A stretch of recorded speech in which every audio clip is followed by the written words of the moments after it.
Salam uşaqlar. Bugünkü dərsimizdə biz mayalanma prosesi və bətndaxili inkişafdan danışacağıq.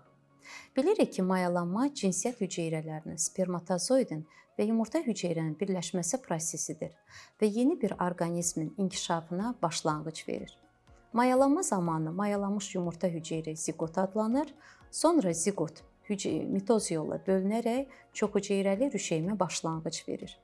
Bioloji baxımdan bu proses həyatın təməlini qoyur və növün davamlılığını təmin edir. Mayalanma prosesi və bətndaxili inkişafı daha yaxşı öyrənməkdən ötürü uşaqlar, gəlin ilk növbədə qadın daxili cinsiyyət orqanlarını bir daha yadımıza salaq. Bilirik ki, uşaqlar, qadın daxili cinsiyyət orqanları uşaqlıq yolu, yumurtalıqlar, uşaqlıq borularından və uşaqlıqdan ibarət idi. Mayalanma isə dedik ki, yumurta hüceyrə və spermatozoidin birləşməsi prosesidir. Dişi cinsiyyət hüceyrəsi yumurta hüceyrə, erkək cinsiyyət hüceyrəsi isə spermatozoid adlanırdı. Yumurta hüceyrə hərəkətsiz idi, ölçüsü böyük idi, spermatozoid isə kiçik və çox hərəkətli idi. Qadın orqanizmində yumurtalıqların birində yetişmiş yumurta hüceyrə ovulyasiyadan sonra uşaqlıq borusuna yönəlir. Spermatozoid və yumurta hüceyrənin birləşməsi də, yəni mayalanma prosesi də uşaqlıq borularında gedir. Spermatozoid və yumurta hüceyrənin birləşməsi nəticəsində ziqot yaranır və beləliklə də bətndaxili inkişaf ziqotun yaranması ilə başlayır. Ziqotun yaranması, bundan sonra onun bölünərək çoxhüceyrəli rüşeymə çevrilməsi, bu proseslər hamısı uşaqlıq borularında gedir. İnsan ziqotu 23 cüt xromosoma malik olur və bu xromosomlar valideynlərin irsi məlumatlarını daşıyır. Bətndaxili inkişaf uşaqlar 3 dövrə bölünür. İlk dövrü başlanğıc dövrü adlanır. Başlanğıc dövr mayalanma ilə başlayır. Mayalanma da dedik ki, uşaqlıq borularında gedir. Mayalanmadan sonra mayalanmış yumurta hüceyrə uşaqlıq borusu ilə irəliləyir və orada bölünərək çoxhüceyrəli rüşeymə çevrilir. Rüşeym 4-5 gündən sonra uşaqlığın içərisinə düşür və 2 gün burada sərbəst qalır. Bundan sonra rüşeym uşaqlığın divarına yapışır. Bu proses implantasiya adlanır. İmplantasiya ilə artıq bətndaxili inkişafın rüşeym dövrü başlayır. İmplantasiyadan sonra bətndaxili inkişafın rüşeym dövrü başlayır ki, bu dövrdə rüşeymi formalaşdıran hüceyrələrin sayı artmağa başlayır.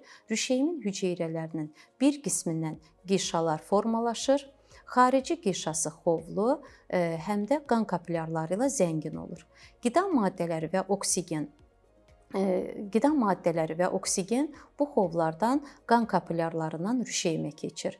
Xovlu qişanın içində nazik və şəffaf olan daha bir qişa var ki, o da qovuq əmələ gətirir. Bu qovuqda xüsusi maye yerləşir. Rüşeym bu mayenin içərisində olur. Daxili qişa rüşeymi xarici təsirlərdən qoruyur.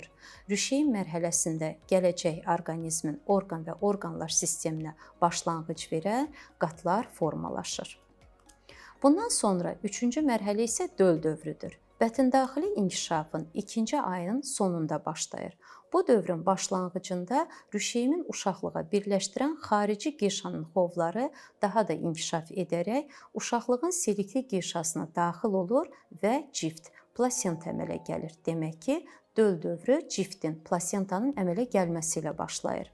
Ciftin xovları ana və döl arasında maddələr mübadiləsini təmin edir. Ana və dölün qanı bir-birinə heç vaxt qarışmır uşaqlar. Bu dövrdə plasenta ilə döl arasında əlaqəni göbək ciyəsi yaradır.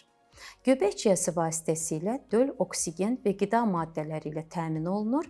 Həmçinin dölün bədəndə əmələ gələn parçalanma məhsulları xovlar vasitəsilə ananın qan kapillyarlarına keçir.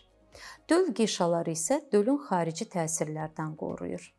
Bətndaxili inkişafın 4-cü ayında artıq cift qana bioloji fəal maddə hormon ifraz eləməyə başlayır. Bu maddənin təsirindən hamiləlik dövründə nə uşaqlığın silikli qişası qopmur, nə də aybaşı sikli baş vermir. Hamiləliyin sonuna kimi döl uşaqlıqda inkişaf edir. Hamiləlik təxminən insanda 38-40 həftə davam edir. Bu dövrdə zaman keçdikcə dölün ölçüsü və kütləsi artır. Hamiləlik bitdikdən sonra isə bu artıq bu proses doğuşla başa çatır. Demək ki, uşaqlar, bətndaxili inkişaf birinci mayalanma ilə başladı. Mayalanmadan sonra ilk dövr başlanğıc dövrdür ki, bu dövrdə ziqotun yaranır və sonra ziqot çoxhüceyrəli rüşeymə başlanğıc verir. Rüşeym dövrü artıq implantasiya ilə başlanır. Yəni rüşeym uşaqlıq divarına yapışanda implantasiya baş verən zaman artıq bu dövr rüşeym dövrü adlanır. Ciftin əmələ gəlməsi ilə isə döl dövrü başlanır. Sonda isə uşaqlığın doğulması ilə də bu proses, yəni bətndaxili inkişaf başa çatır. Hansı ki, dediyimiz kimi proses 38-40 həftə davam edir. Bəzən mayalanmadan sonra ziqot bölünərək bir neçə rüşeymə başlanğıc verir. Bu zaman eyni yumurta əkizləri yaranır. Eyni yumurta əkizləri eyni cinsə və eyni irsi xüsusiyyətlərə malik olurlar. Bəzən isə bir neçə yumurta hüceyrənin mayalanması baş verir ki, bu zamanda müxtəlif yumurta əkizləri yaranır. Müxtəlif yumurta əkizləri eyni və müxtəlif cinsdə ola bilərlər, onların irsi xüsusiyyətləri də fərqli olur. Müasir diaqnostika üsulları dölün inkişafının erkən mərhələlərində onu müşahidə etməyə imkan verir. Hamilə qadının sağlam uşaq dünyaya gətirməsi üçün vaxtaşırı müayinələrdən keçməsi çox vacibdir. Belə diaqnostika üsullarından biri də kardiotokoqrafiyadır. Bu üsulun dölün ürək döyüntülərini, uşaqlığın yığılma fəaliyyətini və dölün hərəkəti ilə birlikdə analiz etmək olar.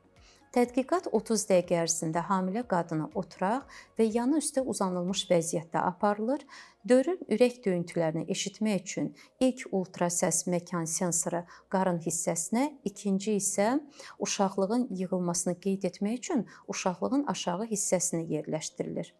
Dölün hərəkətini izləmək üçün isə üçüncü sensor hamilə qadının əlində olur. Kardiotokoqram dölün inkişafının mürəkkəb proseslərini əks etdirir. Həkim həmin qeydləri xüsusi şkala üzrə qiymətləndirilir. Orada 8-10 bal ürək fəaliyyətinin normal olmasını, 5-7 bal dölün inkişafında ilkin pozuntuların olmasını, 4 bal isə və ondan aşağı dölün inkişafında ciddi fəsadların olmasını göstərir. Bu səbəbdən bətndaxili inkişaf proseslərində mənfi dəyişkənlik olarsa, vaxtında müdaxilə etmək, onları aradan götürmək mümkündür. Ona görə də uşaqlar, hamilə qadınlar mütləq vaxtaşırı həkim müayinəsindən keçməlidir. Bu, sağlam uşağın doğulmasında çox mühüm addımlardan biridir. Uşaqlar, dərsimiz bu qədər. Sağ olun, gələn görüşlərədək.